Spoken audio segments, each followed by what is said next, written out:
And then in 2010, I discovered that Barack Obama had posed as Osama bin Laden with his hand raised in a phony Taliban photo. The odds of two men having similar palm prints are 64 billion to 1, which means it has to be Barack Obama. And right after I went public in February of 2010, I was now being followed by the FBI Director Robert Mueller himself and his New York office assistant FBI Director Joseph Demers Jr., whose photos and pictures I have at this moment to prove it. And then in April of 2010, Nancy Wallace contacted me, and Nancy wanted to interview me regarding the Barack Obama identity. And from that point, Nancy and I did an interview, and we have remained friends up until this present moment. Nancy, if you like to say something now, you can have the floor. Very interesting stuff. So a lot of people are going to be sitting there and going, now, how does this man know all that stuff? Where did he get his information from? He's got to be a fake. He's got to be telling untruth. He's got to be doing disinformation. So are there any websites that you can send the people to that will prove to them about the information that you just gave out? Okay. The first website is youtube.com/SINDONIPRODUCTIONS. The second website is youtube.com/WEBFLIXSGUY. That's youtube.com/WebFlixGuy. The third website is my name, STEPHENS, Stevens World, WORLD, TV.com. That's StevensWorldTV.com. And the fourth website, the big $100,000 website, actually it's a $25 million website, because after you go there, you realize why I'm owed the $25 million reward for information for the arrest and capture of Osama bin Laden. That website is OsamaIsObama.webs.com. That's ObamaIsOsama.webs.com. ObamaIsOsama.webs.com. And there you have it. Okay, so now let's go backwards a little bit. Let's go backwards because my theory is that there have been many, many, many cover-ups in our history. You came up with some of them, but there are so many more. Why do you think that the normal everyday person out there, Stephen, has such a hard time believing that our government could ever do anything like 9/11, like assassinate JFK, things like that? Why do you think people are just refusing to open their mind and wake up to that? Because they've been conditioned by watching the television, listening to what they hear from these politicians, and they want to believe, they're naive, that they think these things are true. If they would turn off the TV, start tuning in, start listening more to what they're feeling in their gut, they'll learn that what they've been told is a bald-faced lie. The part I think that people have a really hard, and I mean I like the echo in the back because if they don't get it the first time, they're going to get it the second time if they listen. The part of people waking up, I mean, there's many, many people out there that talks about the conspiracy theories. I mean, David Icke's been out there for a long time. Alex is out there. All these people are shouting and carrying on about all these things going on. And yet, it still appears that the media has control of what people are willing to listen to and what they don't want to hear. Now, for 9/11, for example, when that occurred, there was many videos that came out about it. Many videos showed how it was probably a pretty big setup. and yet people refuse to believe it. Maybe because of their emotions, maybe because, they knew a relative, or maybe because they just didn't think our government could do it. But there's been a lot of testimony coming, and there is a movie coming out called 9/11 Explosive Evidence Experts Speak Out. And they are actually touring the United States now. They are going to be in New Mexico, in Albuquerque, New Mexico, next Wednesday, a week from tomorrow, May 30th. And they are going to have 40 whistle-blowing experts present the evidence of the controlled demolition at the World Tower Trade Center on 9/11. Do you think if people go to this screening, or if they watch this movie and they really listen to what these 40 whistleblowers have to say, do you think that might help them open up their mind a little bit? Absolutely. When that happened, I contacted Control Demolition Incorporated out of Virginia, and I contacted the CEO. I said, how do you sleep at night being involved in the 1993 Oklahoma bombing cleanup, and now in the World Trade Center towers of 1, 2, and number 7 going down by itself? 10 minutes later, my Hotmail email address was shut down, and I was sent a virus to knock off my computer. So, people who are listening out there, you really need to start paying very close attention. This is an election year. We have been fed many times over just a crock of you-know-what, and yet we still don't wake up.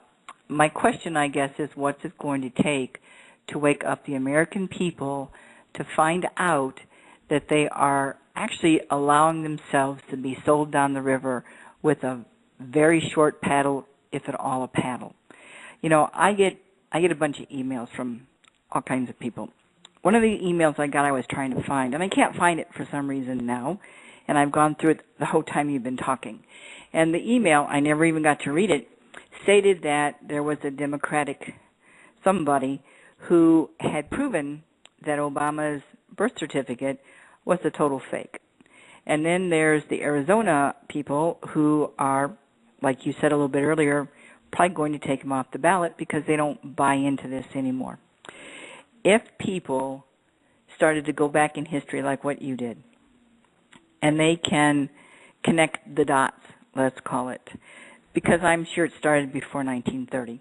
It's been going on for a very long time, but if they can connect the dots, and whether they want to believe them or whether they don't want to believe them, if the dots are connected and it's right there in plain sight, some people are still going to say, nah. Other people are going to go, I was really stupid. And some people are going to go, could it be true?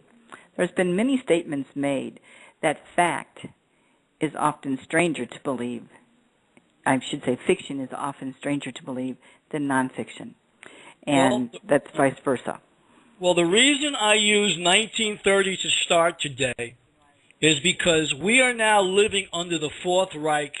George Herbert Walker Bush has created a prison planet atmosphere, and he is responsible for where we are today, all these hoaxes, all these drug problems, this Barack Obama, this 9/11 nonsense. He is directly responsible, and I also hold him accountable for the many attempts on my life. But George, I'm here to tell you, I'm a weeble. I wobble, but I don't go down.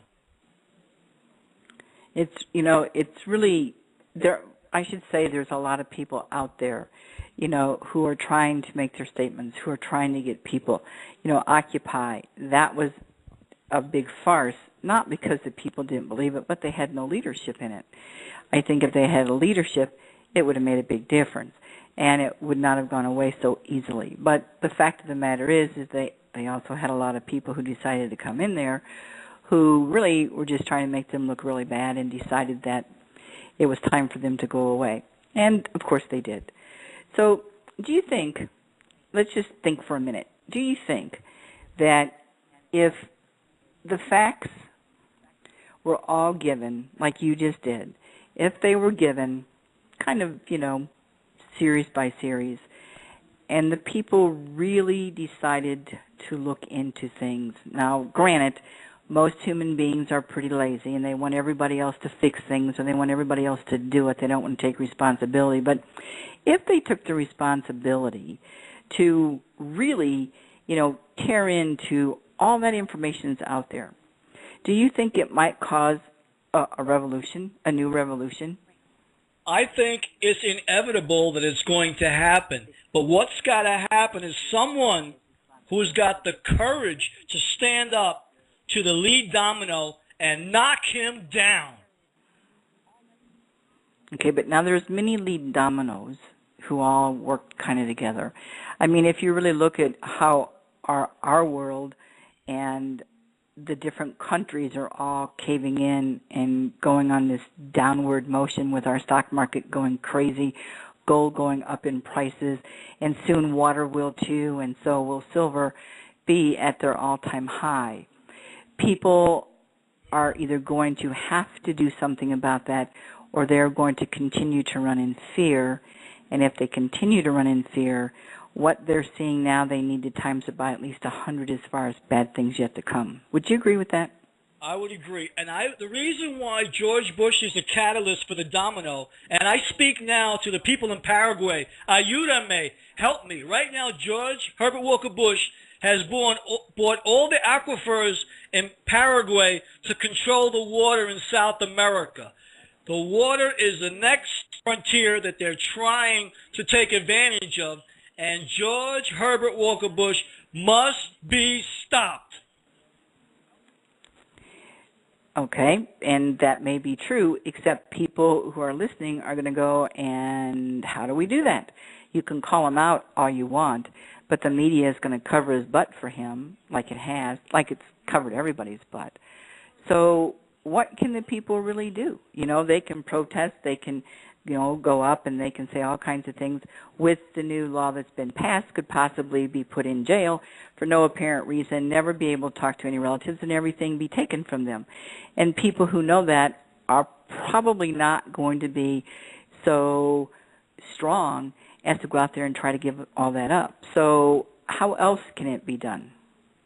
Pretty easy. All you need to do is get a group of 6 people together and make an arrest. Go out there and make a citizen's arrest and arrest him. And even if they do that, chances are it will get turned back on them because those 6 people may not understand exactly how to do it or what to do with it. First off, here's what I want to explain to you. We are all straw men. Since 1963, our birth certificates were... I'm going to explain the law as appears today. In 63, our birth certificate was given back to us in all capital letters, which meant we now became a corporation. Everything we got, all the paperwork after that we got, was in all capital letters.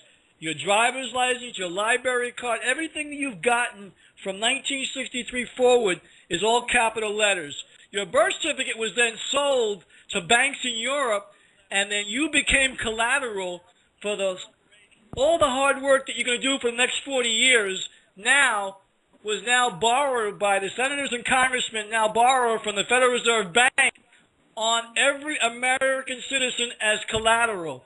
There is no one right now who's in jail, who's not in jail without his or her consent. As long as you do not recognize yourself to that all capital name, you are not that person on that paperwork. If you go into a court, there are 2 flags in a court, an American flag and a maritime flag. You are now being convicted not by a court of the United States, you're convicted of a court of the high seas, a British flag, which now makes you a person arrested unbeknownst to you through a country that's not even the Republic of the United States. Obama had posed as Osama bin Laden with his hand raised in a phony Taliban photo. The odds of 2 men having similar palm prints are 64 billion to 1, which means It has to be Barack Obama.